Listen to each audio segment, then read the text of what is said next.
हमारे चैनल पर आपका फिर से स्वागत है। आज हम आपके लिए वेदों से एक और रोचक कहानी लेकर आए हैं जो कर्तव्य, भक्ति और ईश्वरीय हस्तक्षेप के विषयों को दर्शाती है। यह सत्यव्रत और मत्स्य अवतार की कहानी है जो भगवान विष्णु के 10 अवतारों में से पहला है। हमारी कहानी प्राचीन भारत के एक बुद्धिमान और धर्मपरायण शासक राजा सत्यव्रत से शुरू होती है। वह देवताओं के प्रति अपनी भक्ति और धर्म के प्रति अपनी अटूट प्रतिबद्धता के लिए जाने जाते थे। सत्यव्रत अक्सर तपस्या और अनुष्ठान करते थे, अपनी प्रजा की भलाई और अपने राज्य की समृद्धि के लिए प्रार्थना करते थे। एक दिन नदी में स्नान करते समय सत्यव्रत के हाथ में एक छोटी सी चमकती हुई मछली आई। उसे आश्चर्य हुआ जब मछली बोली, हे राजन, कृपया मुझे इस नदी की बड़ी मछली से बचाओ। मैं छोटी और कमजोर हूँ।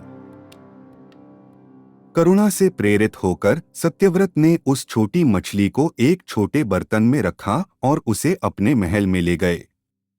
अगली सुबह वह यह देखकर हैरान रह गए कि मछली इतनी बड़ी हो गई थी कि वह अब बर्तन में समा नहीं पा रही थी। उन्होंने उसे एक बड़े बर्तन में रख दिया, लेकिन मछली तेजी से बढ़ती रही। आखिरकार सत्यव्रत ने मछली को एक बड़े तालाब में रख दिया, लेकिन वह उससे भी बड़ी हो गई। यह जानकर कि यह कोई साधारण मछली नहीं है, सत्यव्रत ने श्रद्धा से सिर झुकाया और पूछा, हे अद्भुत प्राणी, आप कौन हैं? मछली ने अपना असली रूप भगवान विष्णु के रूप में प्रकट किया, जो ब्रह्मांड के संरक्षक हैं। विष्णु ने सत्यव्रत से कहा, 7 दिनों में एक महान जल प्रलय दुनिया को जलमग्न कर देगा।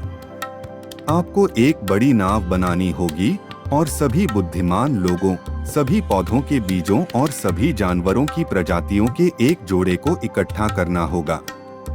मैं आपको सुरक्षित स्थान पर ले जाऊंगा।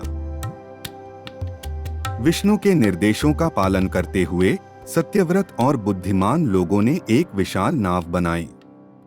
उन्होंने बीज, जानवर और भोजन एकत्र किया और आने वाली बाढ़ की तैयारी की। जैसा कि भविष्यवाणी की गई थी, बारिश शुरू हो गई और पानी बढ़ गया, जिससे धरती जलमग्न हो गई। सत्यव्रत ऋषियों और प्राणियों के साथ नाव पर चढ़ गए और आगे के मार्गदर्शन की प्रतीक्षा की। जैसे ही बाढ़ का पानी भूमि पर फैल गया, भगवान विष्णु अपने मत्स्य अवतार में प्रकट हुए, जो सोने के सींग वाले एक विशाल मछली थे। सत्यव्रत ने वासुकी नाग को रस्सी की तरह इस्तेमाल करके मत्स्य के सींग से नाव को बांध दिया।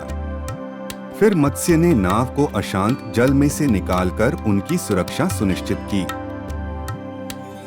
यात्रा के दौरान भगवान विष्णु ने अपने मत्स्य रूप में सत्यव्रत और ऋषियों को पवित्र ज्ञान प्रदान किया। उन्होंने उन्हें धर्म, धार्मिकता, वेदों और राजत्व के कर्तव्यों के सिद्धांत सिखाए।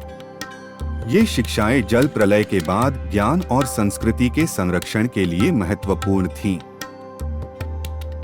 बाढ़ का पानी उतरने के बाद मत्स्य ने नाव को हिमालय की सबसे ऊंची चोटी पर पहुंचाया।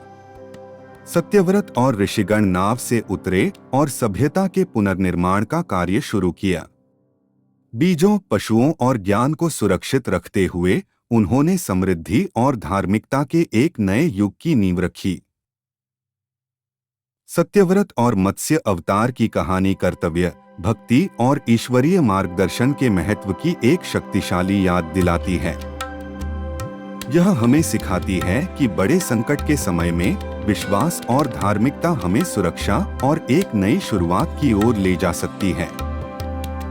यह मानवता को संरक्षित करने और उसका मार्गदर्शन करने में ईश्वरीय हस्तक्षेप की भूमिका पर भी जोर देती है। वेदों की इस मनमोहक कहानी के लिए हमसे जुड़ने के लिए आपका धन्यवाद।